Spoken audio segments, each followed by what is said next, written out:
CM आवास पर विपक्षी दलों की बैठक जारी है।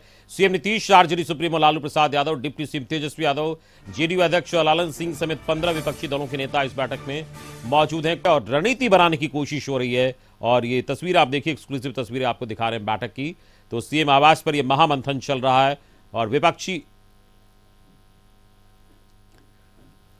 दलों की बैठक हो रही है। और इस वक्त हमारे साथ सीएम आवास से आशुतोष हमारे संवाददाता जुड़ गए, हम सीधे उनके पास चलेंगे। आशुतोष, ये महागठबंधन का महाजुटान है और विपक्षी एकता की बैठक हो रही है, क्या जानकारी पहुंच रही है आप तक? जी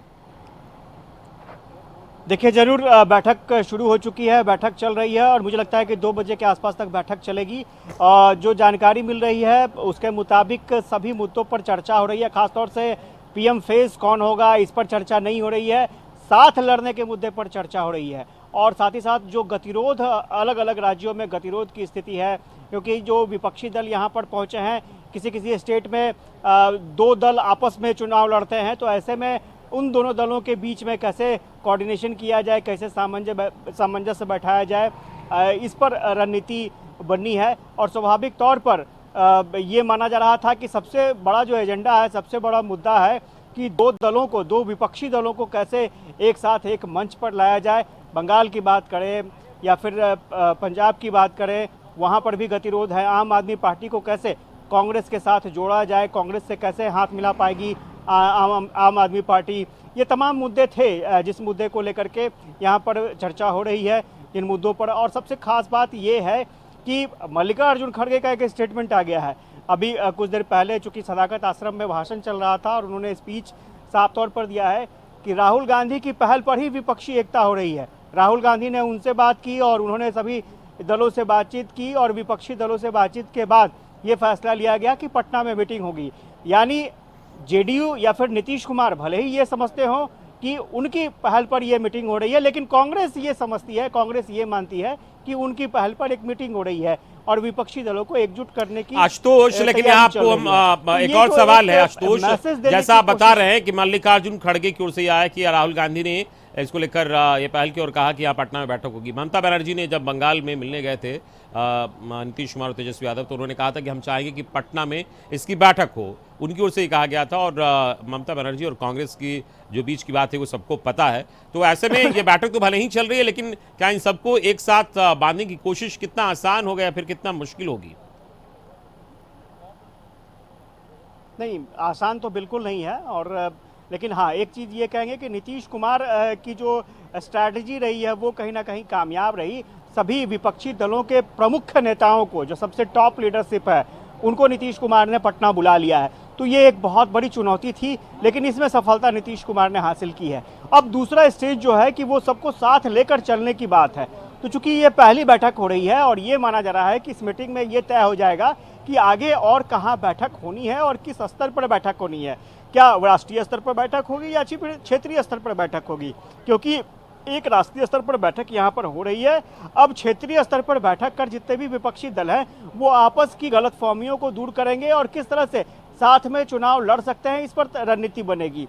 स्वाभाविक तौर पर आने वाले समय में और भी कई बैठकों का सिलसिला होगा, ये कोई आखिरी बैठक नहीं है। कल हमने यही सवाल पूछा था, निखिल कुमार कांग्रेस के वरिष्ठ नेता हैं, उनसे तो उनका साफ तौर पर कहना था कि ये पहली बैठक है, इसके बाद और भी बैठकें होंगी और बहुत सारी चीज़ें साफ होंगी। सबसे बड़ी बात, आम आदमी पार्टी जो चाहती है कि सिर्फ एक एजेंडे पर बातचीत हो, वो अध्यादेश का मसला है। तो सवाल ये उठ रहे हैं कि क्या वाकई अध्यादेश से जुड़े मसले पर अंदर में चर्चा होगी, क्योंकि साफ तौर पर जेडीयू ने पहले ही इशारा कर दिया है कि ये राज्य स्तर की बैठक नहीं है, राज्य स्तर के मामलों पर डिस्कशन बिल्कुल नहीं होगा। पहले माहौल बनाने की कोशिश की जाएगी, उसके बाद आने वाले समय में आगे भविष्य में देखा जाएगा कि अध्यादेश पर चर्चा होगी या नहीं होगी, या अध्यादेश पर कैसे सभी दल एकजुट आएंगे। क्योंकि आम आदमी पार्टी की राय से कांग्रेस भी सहमत नहीं है अध्यादेश पर। अब तक कांग्रेस का समर्थन आम आदमी पार्टी को नहीं मिला।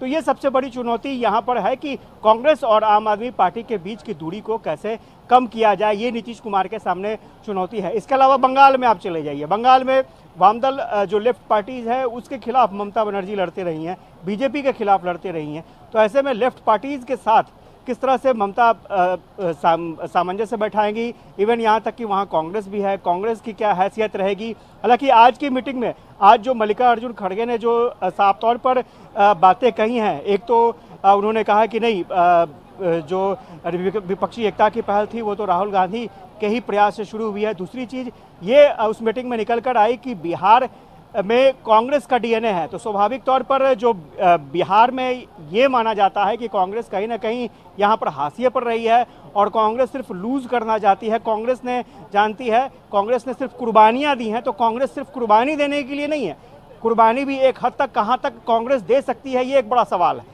तो स्वाभाविक है इन तमाम मुद्दों पर चर्चा हो रही है और मीटिंग के बाद एक प्रेस कॉन्फ्रेंस भी होगा। प्रेस कॉन्फ्रेंस में देखना दिलचस्प होगा। हमारे साथ हमारे संवाददाता आशुतोष जुड़े हैं सीमावास से, जहां ये बैठक चल रही है। हम एक बार फिर से उनके पास चलेंगे। आशुतोष, अभी हमने प्रतिक्रिया सुनाई दर्शकों को, किस तरीके से केंद्रीय गृह मंत्री अमित शाह जो है वो निशाना साध रहे हैं। उन्होंने कहा केवल ये फोटो सेशन है पटना में और बाकी लोकसभा चुनाव में 300 से ज्यादा बीजेपी जीतेगी। तो कहीं ना कहीं बीजेपी के अपने दावे हैं और जो विपक्षी एकता की बैठक है उनके जो नेता है वो अपने अपने दावे कर रहे हैं। किस तरीके से देखते हैं इसको?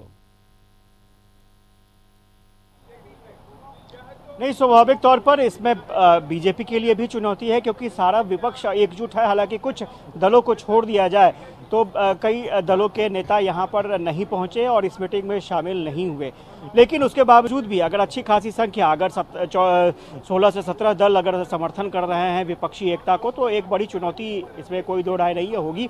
सबसे बड़ी बात यह है कि अब तक लोग ये समझ रहे हैं कि नीतीश कुमार के नेतृत्व में सब चीज़ चल रहा है और यही वजह है कि नीतीश कुमार लगातार उन्होंने मेहनत भी की कि अलग अलग स्टेट में गए भी, नेताओं से मुलाकात भी उन्होंने की। हाँ, ये बात है कि सारे नेताओं से मुलाकात के बाद फाइनल जो मीटिंग हुई थी वो राहुल गांधी के साथ हुई थी, मल्लिकार्जुन खड़गे के साथ उनकी हुई थी और फिर ये तय हुआ था कि पटना में एक सामूहिक मीटिंग होगी। तो ये तो मीटिंग की बात थी, लेकिन सवाल इसके साथ साथ और कई हैं। मैंने पहले भी कहा कि सवाल ये है कि एक रणनीति चल रही है कि लगभग 450 ऐसी सीटें देश की होगी जहाँ पर विपक्ष की तरफ से एक ही कैंडिडेट होगा।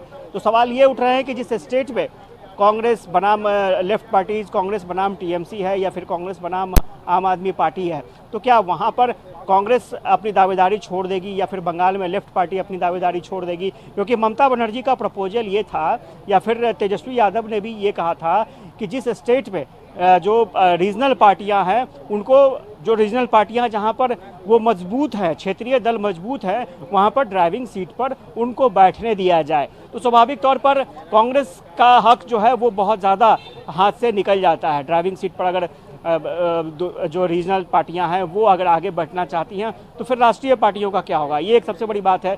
दूसरी बात, बड़ी बात ये है कि मैंने पहले भी कहा कि कांग्रेस आखिर कितनी कुर्बानी कर सकती है। बिल्कुल, आज तो आप बने रहिए। हम हमारे साथ मरगूब आलम भी जुड़े हैं 7 सर्कुलर रोड से, तो हम जरा उनके पास चलते हैं। मरगूब, बैठक शुरू हो गई है, बैठक चल रही है और आपसे हम जानना चाहेंगे इसको लेकर किस तरीके की हलचल 7 सर्कुलर रोड में दिख रही है।